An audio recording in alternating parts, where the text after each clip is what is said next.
Oke, kali ini kita akan membahas tentang DHCP snooping.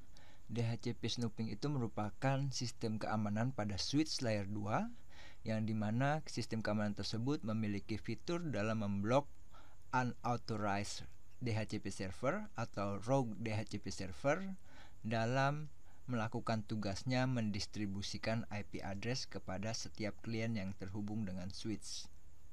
Nah, berikut ini merupakan contoh kasus bagaimana DHCP snooping bisa mengamankan jaringan. Misalkan kita punya sebuah DHCP server pada jaringan kita, lalu kita punya sebuah switch dan kita punya sebuah klien di dalam jaringan.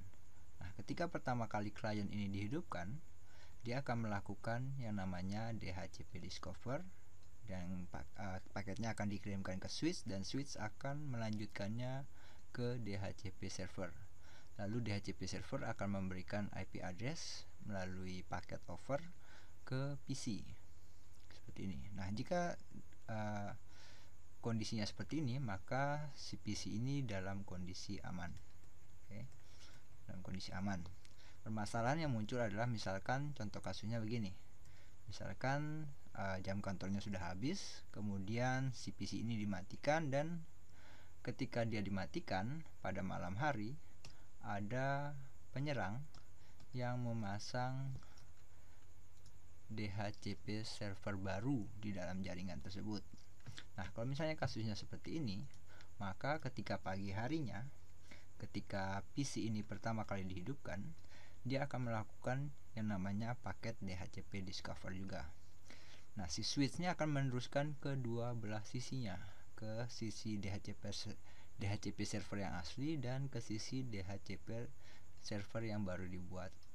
Nah, DHCP server dua-duanya ini akan merespon dengan DHCP over, atau dia akan memberikan IP yang bisa dipakai oleh PC ini. Nah, jika contoh kasusnya seperti ini, maka paket mana yang duluan sampai itu adalah IP yang dipakai oleh PC ini. Oke. Jadi entah itu paket, kalau misalnya paket dari sini, dari DHCP server asli yang duluan sampai di sini, maka si PC akan mendapatkan IP dari sini. Oke, dia akan mendapatkan IP dari sini. Jika contoh kasusnya seperti ini, maka si PC ini kondisinya adalah aman karena dia mendapatkan IP dari DHCP server yang asli. Masalahnya adalah kalau misalkan dia mendapatkan IP dari sini.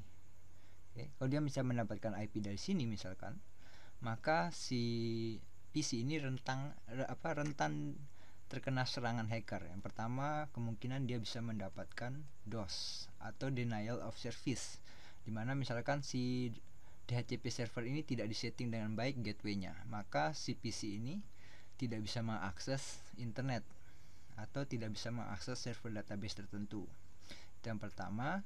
Kemudian yang kedua, bisa saja si rogue DHCP server ini menjadi man in the middle attack.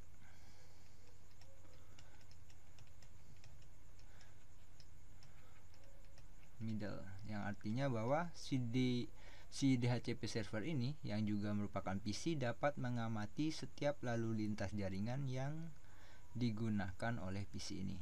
Itu yang kedua. Kemudian si rogue DHCP server ini juga bisa memberikan serangan DNS spoofing. Oke, dimana si DHCP server palsu ini akan memberikan DNS palsu dengan IP address palsu, sehingga si PC ini akan terkecoh dan menganggap bahwa web yang diakses adalah web asli, padahal itu merupakan web buatan yang dibuat oleh rogue DHCP server ini. Nah, fungsi dari DHCP spoofing adalah mencegah hal-hal berikut. Oke, diusahakan supaya tidak terjadi. Caranya adalah dengan membuat port di dalam switch itu menjadi status untrusted dan trusted port, dimana trusted port merupakan port yang dipercaya untuk memberikan IP DHCP pada switch ini. Sedangkan untrusted port, dia akan memblok setiap paket DHCP itu tidak boleh lewat untrusted port ini atau port tidak dipercaya ini. Sedangkan yang paket DHCP yang boleh lewat hanya boleh melalui trusted port ini. Nah, untuk lebih jelasnya kita langsung saja coba di packet tracer. Nah, ini merupakan contoh simulasi menggunakan packet tracer. Jadi kita punya sebuah server yang bertindak sebagai HTTP server untuk uncriswina.ac/id. Dia juga bertindak sebagai DHCP server dan DNS server. Nah, misalkan kita punya klien seperti ini. Jadi tinggal kita akses API configuration dan dapat DHCP. IP dari DHCP adalah 100.5, gateway-nya 100.1 yang merupakan titik ini, gateway dari router. Lalu DNS server yang IP-nya adalah 10.0.0.1. Nah, jika kita dapat IP seperti ini, maka dia dapat menggunakan jaringan dengan lancar. Dia juga dapat mengakses si HTTP server pada server ini. Jadi misalkan kita akses uncriswina.ac/id, uncriswina.ac.id. Nah, dia akan diberikan halaman uncriswina.ac/id yang merupakan halaman asli. Sini saya tandai halaman asli untuk membedakan dengan halaman palsunya. Oke, sini. Nah, misalkan ada seorang penyerang yang kemudian dia menggunakan salah satu port yang lowong di dalam switch untuk dihubungkan dengan jaringannya sendiri. Kemudian dia selain menggunakan switch, dia menggunakan perangkat router tambahan, router rumahan seperti router D-Link atau router TP-Link yang murah untuk bisa membuat DHCP server sendiri. Dia tinggal hubungkan switch yang dia punya dengan sumber internet untuk router yang dia punya. Lalu selain itu dia juga jadikan LAN dari router balik ke dalam switch dan LAN dari router masuk ke dalam PC yang bisa digunakan sebagai DNS untuk membuat DNS spoofer. Oke. Nah, misalnya kejadiannya kayak gini. Kemudian dia setting home routernya untuk mendapatkan untuk membuat DNS palsu, DNS dari IP ini. Kita setting, tinggal kita setting static DNS untuk PC ini. PC ini IP-nya adalah 192.168.0.2. Nah, dia tinggal setting itu di static DNS yang dia punya, 192.168.0.2. Sudah seperti ini, kita save settingannya. Kita tunggu sampai jalurnya hijau. Kalau jalurnya orange, dia masih melakukan perhitungan STP atau spanning tree protocol. Kita tunggu jalurnya hijau. Nah, jalurnya sudah berubah menjadi hijau. Lalu kita coba minta kembali IP pada PC ini, PC klien ini. Nanti PC ini bisa mendapatkan IP bisa dari sini, dari HTTP server yang ini, atau bisa juga mendapatkan IP dari DHCP server yang ini. Oke. Jadi tergantung paket dari mana yang duluan sampai. Oke, kita coba ulang DHCP. Oke, ternyata dia dapat 192.168.0.101, yang artinya dia mendapatkan IP dari sini. Kalau dia mendapatkan IP dari sini, berarti dia masuk di dalam jaringan 100, tapi dia mendapatkan IP dan 0, artinya dia dapat IP dari sini. Nah, kalau misalnya kan dia dapat IP dari sini, nanti settingannya gateway-nya dan DNS servernya sudah mendapatkan gateway yang palsu dan DNS server yang palsu. Jadi misalkan kita mau akses uncriswina.ac/id, misalnya kita akses ini, kita akses uncriswina.ac.id, nanti dia akan diarahkan. Oh, ini kita belum setting DNS servernya. Jadi contoh ini untuk misalnya dia tidak disetting dengan benar, maka dia akan mendapatkan DOS atau denial of service, yang artinya bahwa dia tidak bisa mengakses web uncriswina.ac/id. Nah, kalau misalkan kita sudah dia sudah mendapatkan DOS, kita coba misalkan untuk DNS spoofer, serangan DNS spoofer. Oke, misalkan kita bikin DNS palsu, service DNS, lalu kita tambahkan misalnya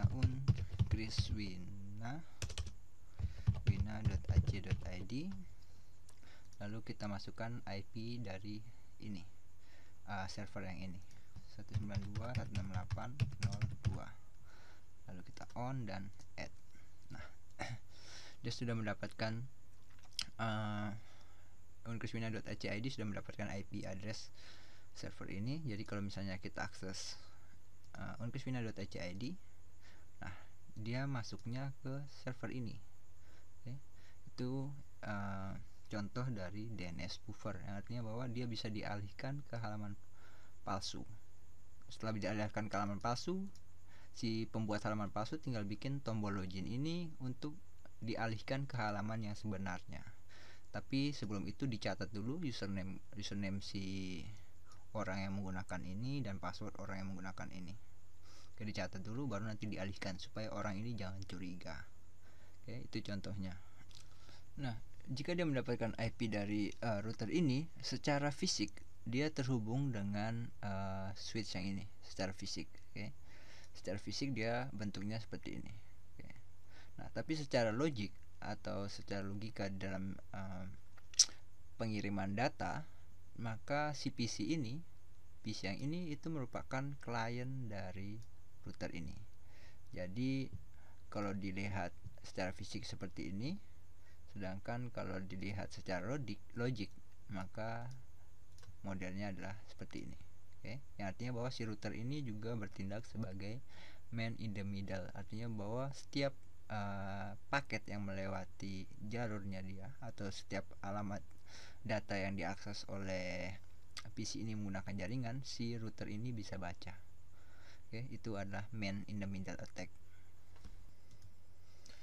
Nah, agar tidak terjadi pelanggaran keamanan seperti DOS, DNS spoofing, dan man in the middle attack, maka kita perlu mengaktifkan DHCP snooping untuk switch ini, dimana nanti fitur DHCP snooping tersebut mengaktifkan port G01 atau gigabit 01 sebagai port yang dapat dipercaya untuk memberikan IP address kepada setiap klien yang terhubung melalui switch. Sedangkan port sisanya atau interface sisanya itu merupakan untrusted port.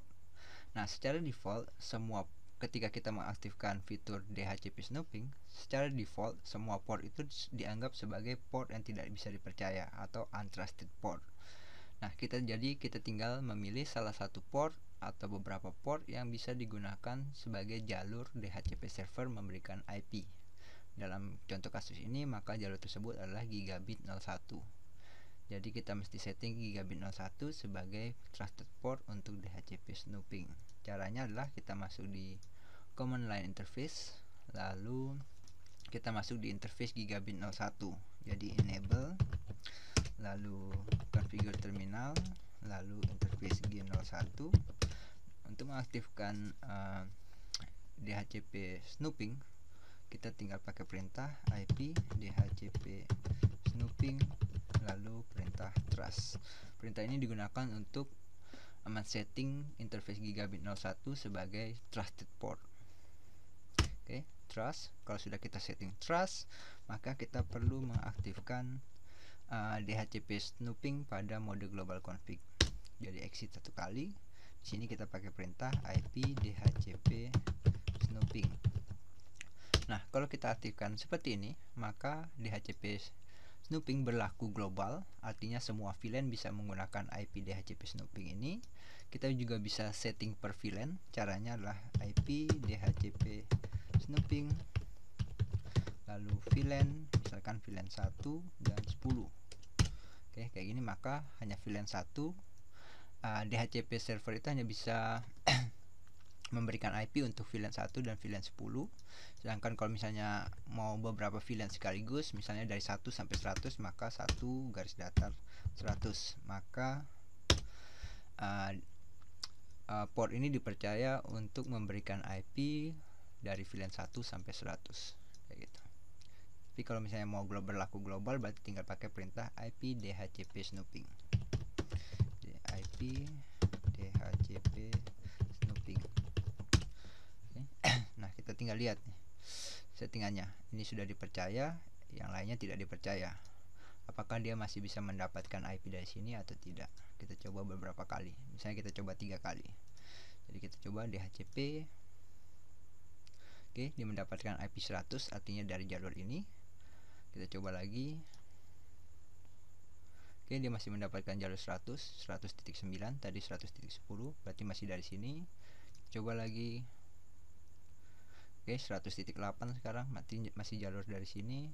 Coba lagi satu kali terakhir. Oke, 100.7, artinya jalurnya dari sini. Dia tidak akan lagi mendapatkan IP dari router ini, karena port FA02 itu merupakan untrusted port atau port yang tidak bisa dipercaya, dan port gigabit 01 merupakan trusted port. Hanya paket DHCP hanya bisa melewati jalur gigabit 01. Oke, nah walaupun kita sudah setting seperti ini, settingan seperti ini masih rentan dengan serangan yang namanya DHCP starvation attack, dimana ketika misalkan ada satu klien baru terhubung, kemudian menggunakan salah satu jalur dari switch, lalu si klien yang ini nanti bisa merubah-rubah MAC address-nya sehingga bisa meminta ribuan MAC address yang berbeda untuk mendapatkan IP dari sini, sehingga nanti si DHCP server ini bakal kehabisan IP yang bisa dibagikan untuk klien-klien. Itu disebut dengan DHCP starvation attack. Nah, untuk mengatasi permasalahan ini kita perlu setting yang namanya limit rate. Limit rate itu adalah berapa banyak paket DHCP yang bisa lewat dalam 1 detik. Jika misalnya kita setting 5, berarti hanya 5 paket DHCP yang bisa lewat dalam 1 detik. Nah, kita perlu setting itu untuk setiap port yang ke klien. Misalnya kita setting 5. Contohnya ya, perintahnya kayak gini. Jadi kita mesti masuk di interface range FA0-1 sampai 24. Oke, jadi kita setting dari port fast Ethernet 1 sampai 24.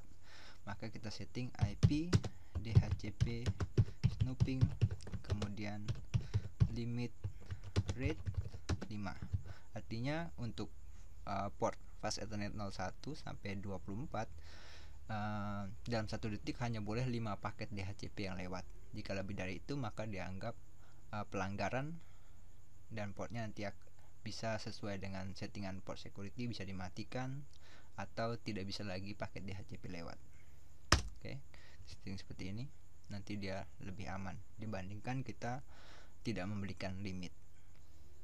Oke, sekian untuk DHCP snooping. Jika ada pertanyaan silahkan tanya di kolom komentar.